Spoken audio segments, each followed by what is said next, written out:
pain that you went through. It hurt me, it hurt my mother, it hurt my brother, and in many ways it was the most healing experience of my life. So I got, because I wrote this film and because I researched where he came from. Wow. All right, unbelievable. Let's have Ari in his performance. Woo!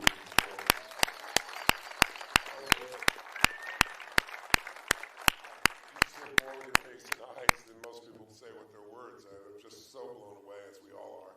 I'm just curious, what was it like preparing for this, to be a moot in this movie, and how did you work with Mo to make that happen? I saw some of the early screenings he shared with me about how he'd ask you questions and you would just go into states.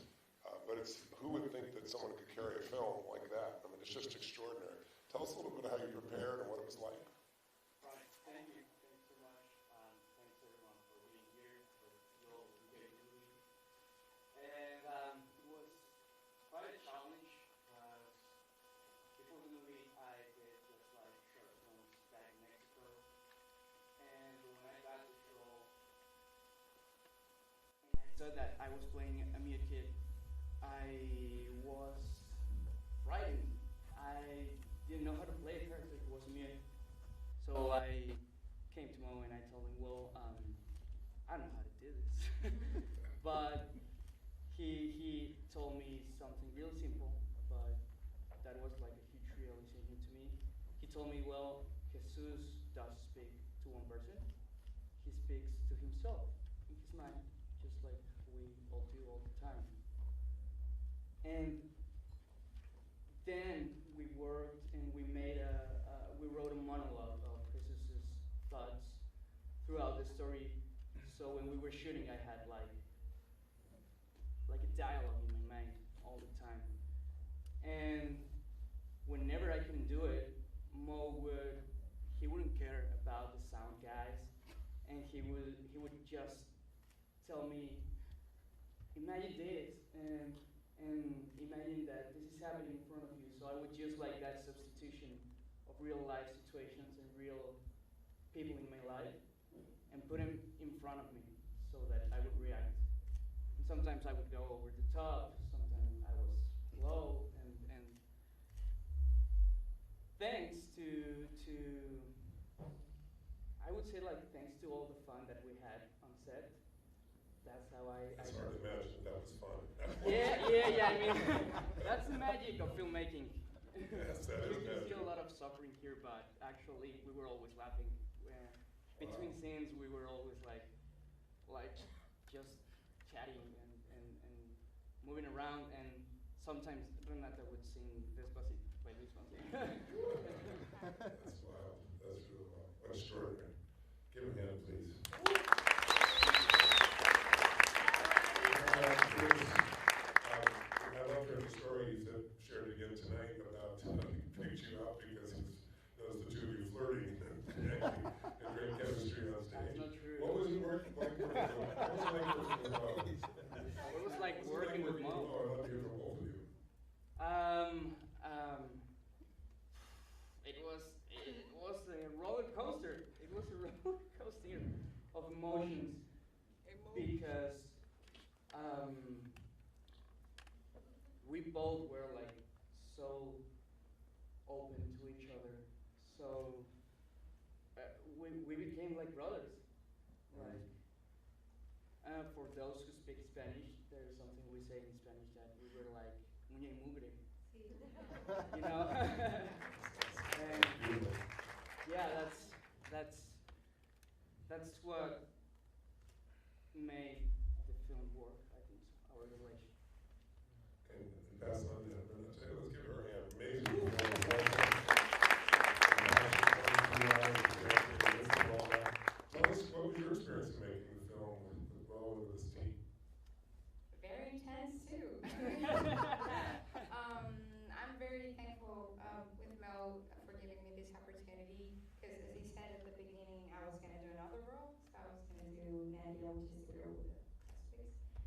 And then I ended up doing Elena. He called me one night 3 days before the shooting started, and then he was like, "Hey, how would you feel about playing Elena?" And I was like, "I mean, amazing. I would love to do it." Because I really fell in love with the character from the very first moment I read the script. And so it was very intense, but as Ari said, I think that we all had a very special connection during the film with all the crew, all the cast members, Mel, producers, everyone. So I think that really helped, and it was, I mean, I'm still moved by that experience. What's it like for you watching it now on film opposed to making the film? What was it like for you experientially? Crazy. I mean, to see your face in a like so big, it's crazy. And I love Ari. I love what he does, and I like my heart is, I don't know. I just love him, and it feels so incredible to finally see the movie on a big screen. That's wonderful. Please, what made you get involved with this film, and who do you appreciate to help make this happen? They appreciate you making this happen. Who do you appreciate? Well, first of all, thank you, Mo, for your courage and your dedication. I didn't know Mexico City. We were working on the same post-production facility, and we were in a break in this kind of rooftop place. And he came to me, and I asked him, "What are you doing?" And he said, "I'm making this movie about child slavery." And I was like, documentary? Yeah. And so he invited me to see a screening of it in Churubusco Studios.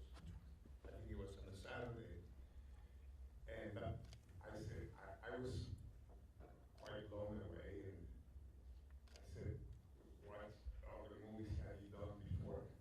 And he said, "No, this is my first feature." That's so hard to believe, isn't it? Extraordinary. And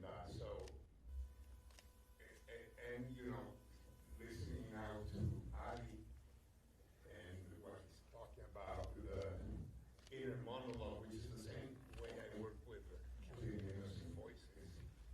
But what's amazing is this boy who never speaks in the film, and he speaks all the time. You know, you never take your attention away from him and your heart and your emotions and situations. Well, And when he speaks at the end of the film, I'm going to go back to it even more because I had never spoken before when you heard it at the end of the film. Isn't it? Wow. It's beautiful. Sean, we're at the hour. Tell us how, we have the privilege of working together, and on our previous film here, in trafficking as well. How is this film, how is it different for you than The Sound of Freedom? Well, both films are equally powerful. Both have the power to save and change people's lives. Son of Freedom really highlighted what was happening around the world. Yes.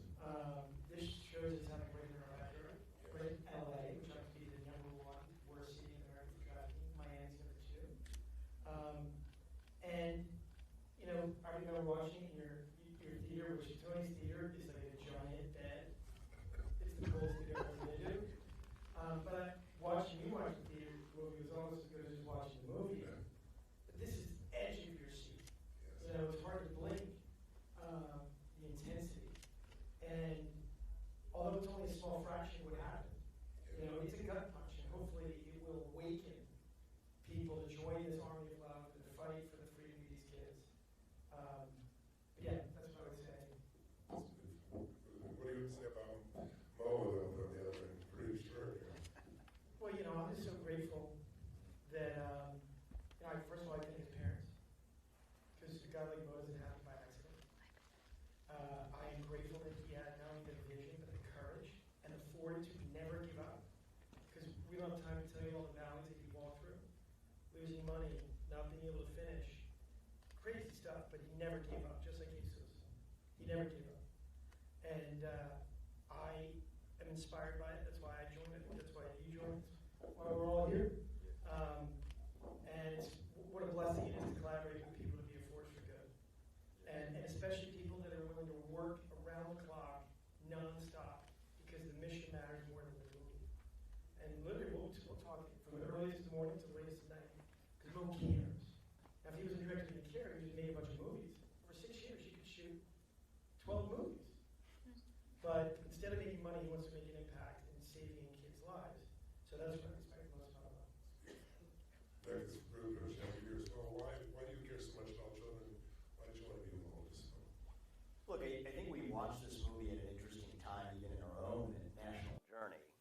we're in a deeply divided moment, 80 days from we're taught a toxic election. One of the things that drew me to this film, and I'm really grateful, Sean and Mo, that you did draw me into this, is that if we can't agree as a country that this is a problem that we need to solve, then we're toast. We're done. But I do believe that most people across this country, regardless of their political affiliation or race or ethnicity, believe that this is a moral imperative. And I think one of the things that's powerful about this movie, even relative to Sound of Freedom, which I respect immensely, is that on one hand, there's always problems on the other side of the world. But it's different when you have a moral obligation to actually fix something that's staring you in the face. And just artistically, Mo, I mean, the way you brought that out of this movie was remarkable, right? The way in which he escaped, but the fact that you showed the story of how he was caught back in the system, that actually is what gave every one of us, I think, that much more of a sense of disappointment in our own selves. I'm disappointed that I didn't know as much about this issue. I declared to run for U.S. president. I did not know the scale of this issue in the United States of America. And I'll speak honestly, I think the same is true for most of my peers as well. And so I think that one of the things that, I'm also looking at this not just as a political figure, but as a father of two sons. Got a 4-year-old and a 2-year-old at home. Saw them before I came, and I'm going to be back there in Ohio tonight after this movie's done. My older son always asks me when we watch a movie, so who's the bad guy? And if he asked me that about this movie, I'm not sure that I could give him a clean answer. There is no one bad guy in this movie, and I think you all did a brilliant job, Mo, leading the way and saying that this is not about just pinning it on one person in that movie. You did something bold, which is there were sympathetic dimensions to every character in this movie, even the ones who committed the most heinous acts. You took the time out of that movie to show the reality of why they had to make or felt they had to make the choices that they did along the way, which I think is the greatest accomplishment, actually, of this movie of all, which is the bad guy is a system. It's not any one of those guys. The bad guy is a system. And I think if we want to change that system, it's not going to take one person to do it. It's going to take every one of us. This country's not going to be saved. This problem's not going to be solved by one person coming from on high from any White House or anywhere else. I think if we're going to be saved in this realm, it's going to be because we save ourselves. And I leave this movie, watching this movie, and tonight, promised myself I wasn't going to cry the second time I watched it, but third time I watched it. Now the third time, we're 3 for 3. And I think the thing that it leaves me with, and I know you share this, Tony, is a sense of responsibility to at least do our part to make sure everybody in this country knows about this film. Yes. I mean, that alone is the first step to solving a problem, is to name it unsparingly. Do not give up in terms of getting your neighbors and your colleagues to open their eyes to something that's hiding in plain sight, but once you open your eyes, you can't unsee it. And once you see it, I'm confident the country that put a man on the moon can get this done. But the hardest step is actually seeing that problem with clear eyes in the first place. And I just want to congratulate everyone up here. Yourself too, Tony, and all the way down to Mo, Sean. You guys did an amazing job in acting out that film. And, I think the rest of the work now falls on the rest of us. So, anyway, thank you for including me, and I'm proud to be involved as an EP in this film. And I think it's the film of the year. I just want the rest of the country to know it.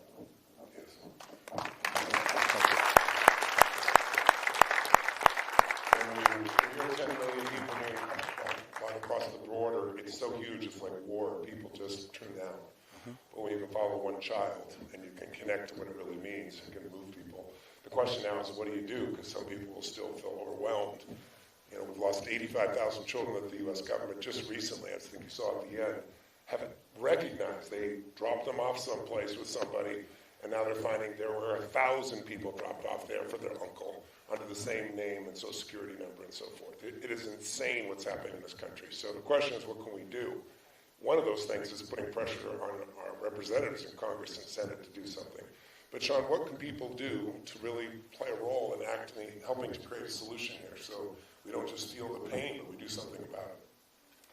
Well, one of the things we're going to do is we're going to be hosting a screening for Congress in D.C. We're inviting the president, all members of Congress, because this is not an issue of left or right. It's the center of what matters to all of us, which is protecting the innocence of our children.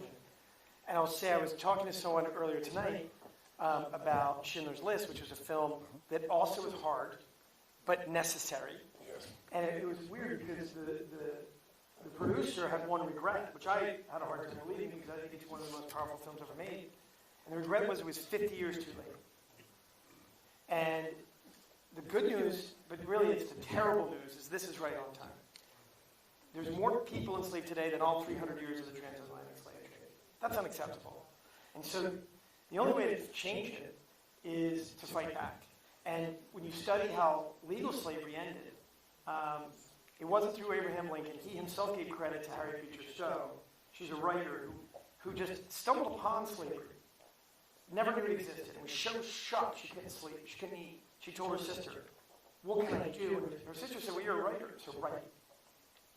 And so she wrote, and this little book she wrote called Uncle Tom Cabin, I read about it when I was a kid, was read by millions of people that rose up and demanded what you said, Tony, which is from their leadership to make this a priority. And all of a sudden, the Civil War got a soul and a real purpose, which was to end legal slavery. And that was through story, which is what Mo did. Because when people tell stories, they take things that are far from our eyes and put it right in front of us. When we see it, we feel it. When we feel it, we act. So it's our hope that you felt it. And we know at times it was difficult. And I think Mo struck that perfect chord of not just hitting your head and your heart, but going right into your soul. We hope that a love bomb went off. And you're inspired to join this army of love. And what you can do, if you want, is a lot of you are storytellers. We've got a lot of influencers here. You're telling stories on the daily. Please tell this story about the 12 million children who can't speak for themselves. Please help us raise awareness, not just about the movie, but the mission. And to make it easy for you, if you go to cityofdreamsmovie.com, there's a very clear invitation. Join the fight. And when you click on that, you can build your own battle plan with 10 practical things you can do to help raise awareness about this critical mission. And then secondly, right here in Miami, next Wednesday, with Enrique Santos, president of iHeart Latino, and our partners at iHeart, we're hosting the biggest movie premiere in the history of America. Why? Because we want to raise awareness about the biggest problem that threatens our children's innocence. And that's going to be in the top theaters from Miami to LA. And so if you'd like to join and co-host that premiere with us, join us in Coconut Grove. We're taking over the Sinapolis next Wednesday. But if you're going to Ohio, I know Vivek is going to be hosting in Ohio. And if you want to host it where you live, join the fight, and we'll cover the theater. We've got a generous donor, someone who donated not only the funds to expand the reach of this movie, but John and Celine Devaney have donated funds so we can give tickets and screenings to anti-trafficking organizations, survivors, and people that otherwise couldn't afford it. So please join our fight and do whatever you can do. Harriet Beecher Stowe, she wrote a book. Mo made a movie. You've got your gifts and time and talent. Please, we beg you, on behalf of Jesus, because some people want to get an Oscar. We don't need a gold statue. We're trying to do our best to protect and save kids like Oscar and Maria and Elena and Isabella. That's our Oscar.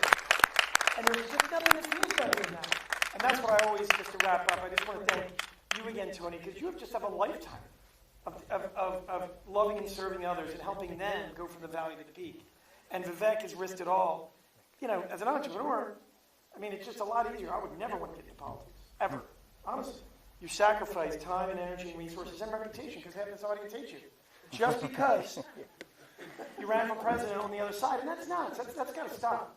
We got to love more, judge less, come together, and fight for these kids' freedom. Also, there are so many organizations that it seems impossible that do incredible work. There's one called the Marisi Foundation. My wife and I have been part of about a dozen of them, but it's the one we've been most impressed by. AI, using machine learning, and they're tracking, in some cities in Indonesia, some of the worst cities in the world, they've wiped out trafficking, 92% of the trafficking, because they have this system managing it. And you can save a child with them for $500. So it's like, if you want to do something active, besides sharing the information, you can actively do this. There's so many organizations, and our website will carry many of those as well. Maybe before we leave, for Mo's benefit, if we take 3 or 4 shares, anything he wants to share, what this movie has meant to you, what you feel, we take a couple of them. How about at the top there? Yes, sir. Hey, Tony, thanks again. You're such an incredible human being. There's so many people getting behind this. Thank you. Volunteering your time, you're amazing, all of you. And Mo, what's so special about the movie is you really care about every single actor, character in the movie so much. There's so much love. And that's what I think makes this a masterpiece, because you don't walk away with any hatred. You walk away inspired to help everybody that's going through their struggles, and for you to share your vulnerability and your past, bring it to the screen, is extraordinary. You are an incredible human being, all of you, and thank you. Very nice.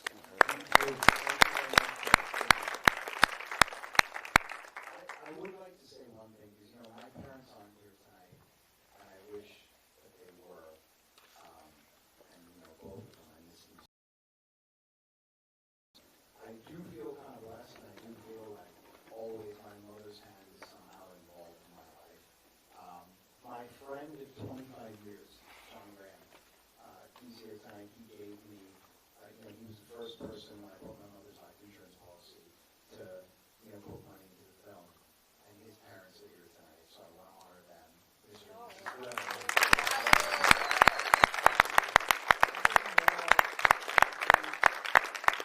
I think also what really affected me is that Vivek's parents are here. I almost wanted to cry, so I want to thank Mr. and Mrs. Robinson.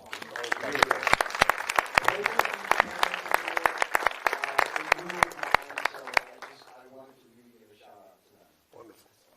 Last two. Someone wants to make a comment or ask a question? Yes? Yeah. So, all right. So I'm John. I want to share real quick the story with you on how I got involved in this film and how it makes me feel. Sean told me. Microphone. Thank you. You don't need one. Sean asked me to come over to his office after work, and he said, "John, I've got a very special film that I'd like to talk to you about and to show you." And I was really tired, and I was doing my bond trading job, and Sean and I had already decided to embark on doing another film called The Prince. And so I was thinking, I would have to have my head examined to look at doing more films. My business is a bond trader, and we're really good at it, and we trade commercial mortgage bonds, and I trade markets that get very distressed and complicated and risky, and I model them. Like right now, commercial real estate, especially office mortgages, are dozens and dozens are defaulting. Big $100 million mortgages across the country are going down right now. They're just giving the collateral back. Anyway, I'm in the middle of all this other stuff, and I've already decided to support this other movie. And Sean says, "You know what? Come over. I've got to show you this film." So I go over there, and I watched the movie, and I was watching it, and it was so riveting, and my heart was beating during the movie, and I was like so uncomfortable watching the story unfold in front of me, and by the end of the movie, after watching so many of the characters, not only the hero, but everybody in that movie winds up being impacted by this awful trade, and they all have incredibly broken dreams. Everybody. Look at the bad guy beating the kid. He's studying for his SAT, and his dreams were shattered. Renata was dreaming of being an artist, and because of all of this, she was sold off into the sex trade for $40,000. I mean, the El Jefe, his dreams of having a relationship with his son were broken. His son didn't trust him, and towards the end of the movie, he's screaming, "America, America! I came here and I ate garbage and all for this, and where is America? My dream!" I mean, everybody was impacted by the awful reality that a lot of the kids are actually being trafficked. It was so awful, and so I was just struck. And by the end of the movie, when the scene came on the bus, I mean, I told Mo, I was like, you're so creative. Like, you're so smart in how you're telling the story. And I'm so happy that his incredibly creative dream sequences that he introduces for the audience to take a break. It was so hard, and then the boy could get a break and dream of being a soccer superstar. It wasn't just for the boy, it was for us, because Mo had created a story that was painful on purpose for us, because he's trying to show us how bad it is. But he's so creative because these dream sequences are incredible. He is an artist, like incredible. He's incredibly, incredibly creative. We're going to introduce those dream sequences of the boy having he had gone through. And then the shaman dreaming sequences also.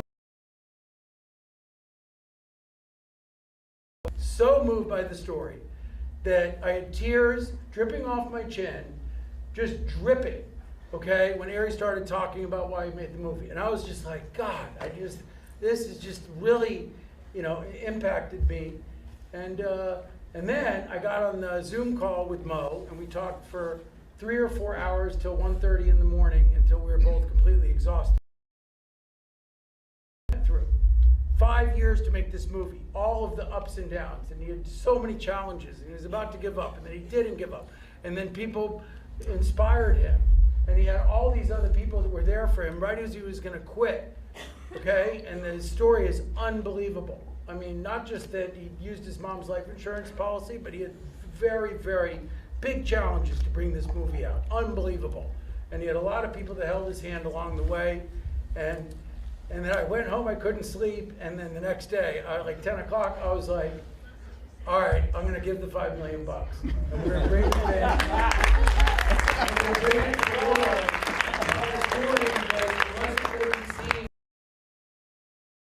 This story is so powerful, and it can help people and change lives. I was like, all right, I'm in. And now that I'm very grateful, because my life is better because I've been involved in this, for sure.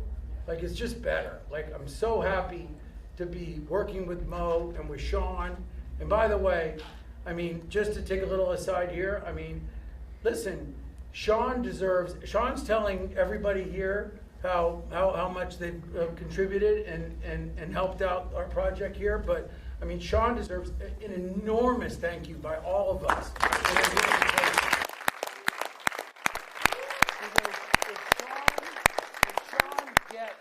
Something that touches his heart, okay, and that if he's inspired, okay, then watch out, because he's a hard charger boy, and he charges and he fights, and he's tough, and and he can ruffle feathers sometimes out there. Not necessarily with me, because I'm kind of a tough fucker, but John gets behind things. He's so creative, and he's unrelenting in his desire to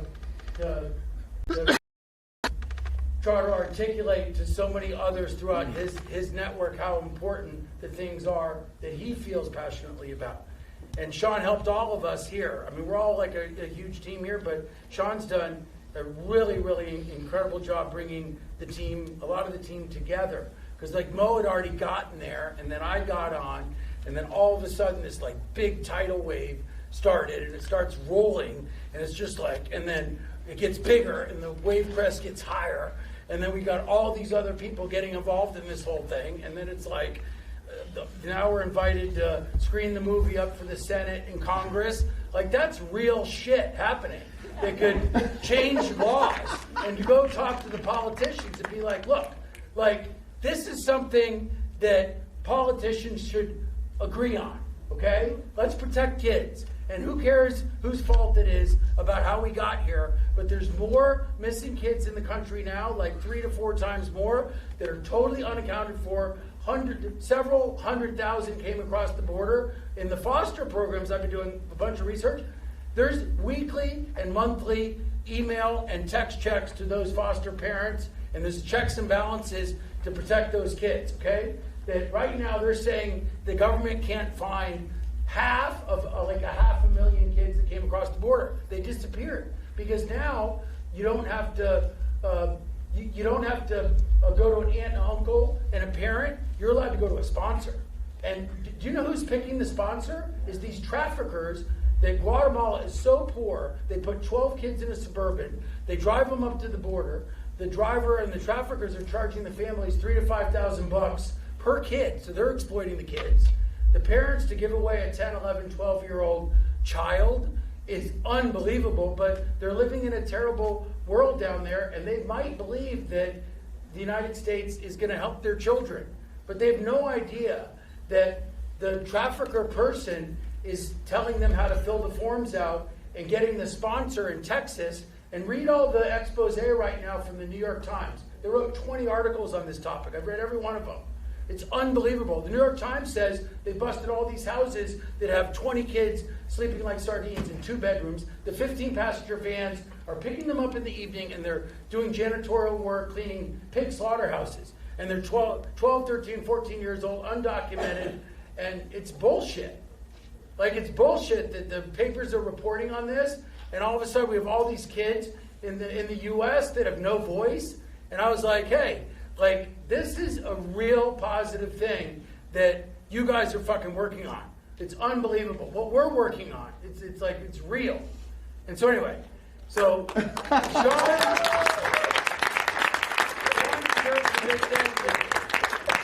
clap should really be again for Sean, because I know that was the thing. But anyway, Sean, thank you. You were my brother. Yeah. I met Sean 20 years ago. I drove him around in my golf cart. We had a common friend, and then he joined the Key Biscayne and Miami community, and he's been involved in making films that have purpose for like 20 years right now. And he started with Bella, and he's still at it, okay? And he's saying, I want to make films that are going to help people. And he had the courage to bring Bella that all those years ago. It was a little controversial. It was about a young girl that decided to keep her baby. It was a beautiful, beautiful story. I mean, it really wasn't like pro-choice or anything like that. It was just a beautiful human story. And that was one of Sean's first films. And now he's doing his entrepreneurial endeavors and his marketing companies and stuff. But he stays involved in making these beautiful films. And so I'm really happy that I met him. And that now I get to use some of my own creativity, and business prowess. You know, this is definitely a business, because I'm kind of the business advisor now, where I'm like, no, yes, no, I don't agree. The data doesn't say that. I'm like, because to make films, that you've got to have them get the money back, or else, then, it's going to be philanthropy, and you can't make another one. So anyhow, this is how I got involved. I said, I'm in. Let's thank John. Sean,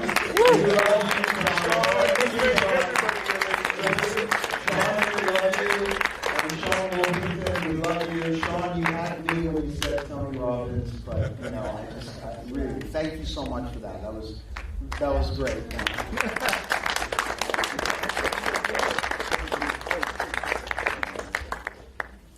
So let's move to the beginning. Thank you for coming tonight. I know this is probably not the first many of you. We appreciate your being here. I just want to say one word in conclusion, just to cap this off, because I just feel a sense of urgency to do this. Is John did his part.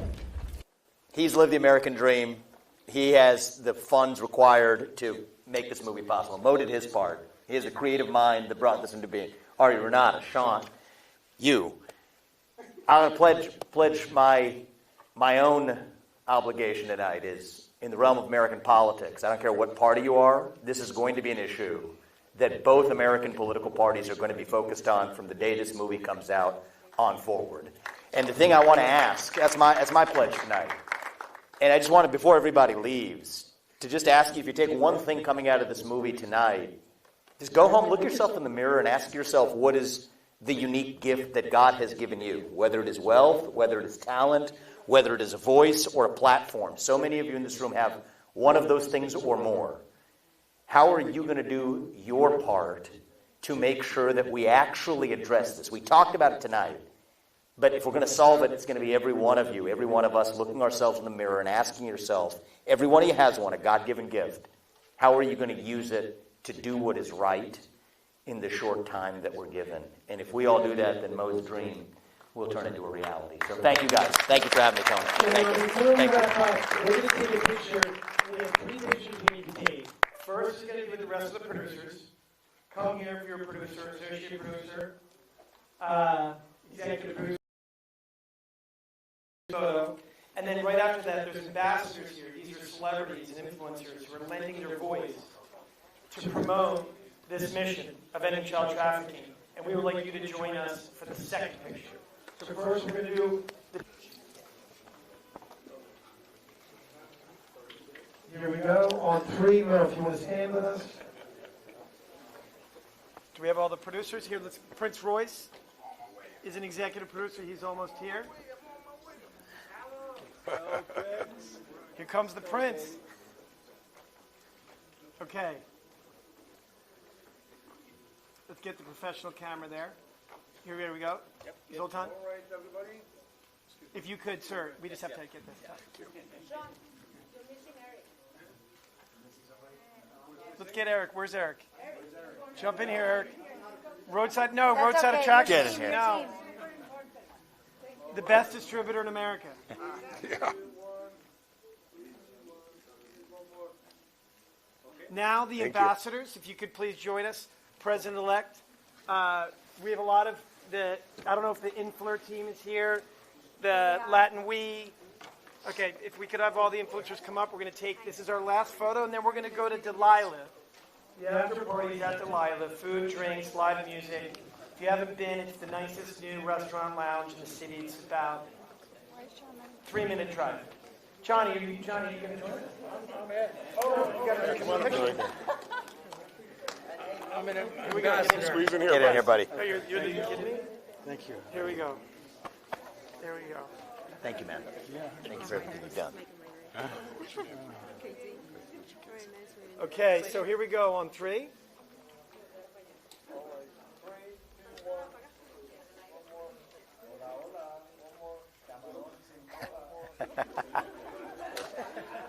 Now I've got, hey, one last thing to wrap up. Stay right here, everybody stay. Right here, I just want one word. I don't know where Sam is, our camera crew. I want to capture this on camera. If I get our camera crew up front. I don't know where these guys are. Camera crew, up front. Here we go. Where's our camera? Stand close up. Here we go. 1 or 2 words about the city of dreams. We're going to start with Miss Florida over here. Can we give a round of applause? Miss Florida. All right, Miss Florida. So, 1 or 2 words. We're just going to go down the line. 1 or 2 words to describe the movie. I speak Spanish. En español. Yes. Palabras. Describe la película. Bueno, 2 o 3, no mucho.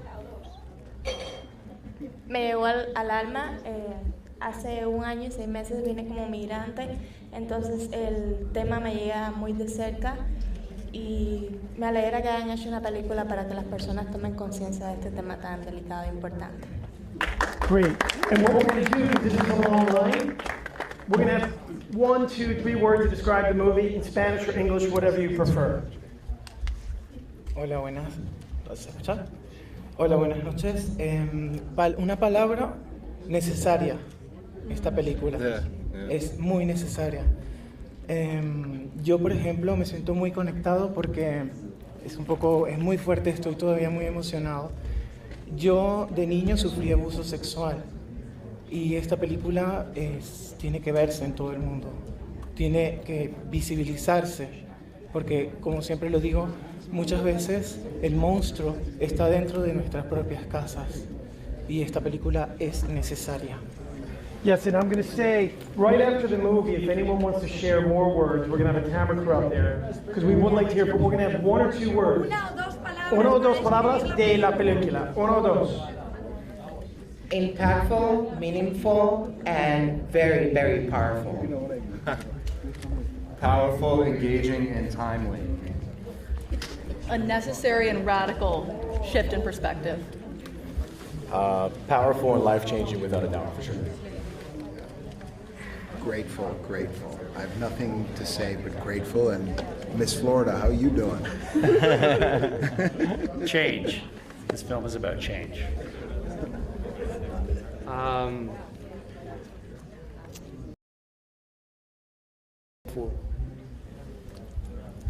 Intense, powerful, strong storytelling. I'm so proud of my Indian brother Mohit.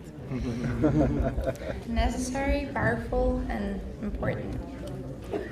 It was beautiful, it was awful because it shows like the reality, and I'm ready to fight against you, monster. Yes. Yeah. We're gonna kill you. The fight to save the innocence of children. Yes. Game changer. Join hands together. Painful, but inspiring. A masterpiece of emotion, a call to action. Powerful heartbreak. Freedom and raise your voice. The fight just gets started. Oscar worthy. Vibrante. Un llamado a la conciencia. Courage. Strength. Ready for a change. Absolute cinema. Deep and brave. Un mensaje poderoso y necesario. They said almost every word, but I think for me, I'm along with a few of you guys that said this. I was never aware of the things that was happening in the U.S. and the world. I mean, it's something you hear about, trafficking, but I mean, to see the film and see that it's been going down, like we said, in our backyard, I think it's something it's just shocking. When you see the film, you almost think like this can't be real, you know? You almost think like this can't be happening. So I think for me, you know, my parents are immigrants. I see that a lot of the people that are suffering are Latinos. So I think that's hits close to home. So it's like we were saying, I think it's all about trying to make a difference.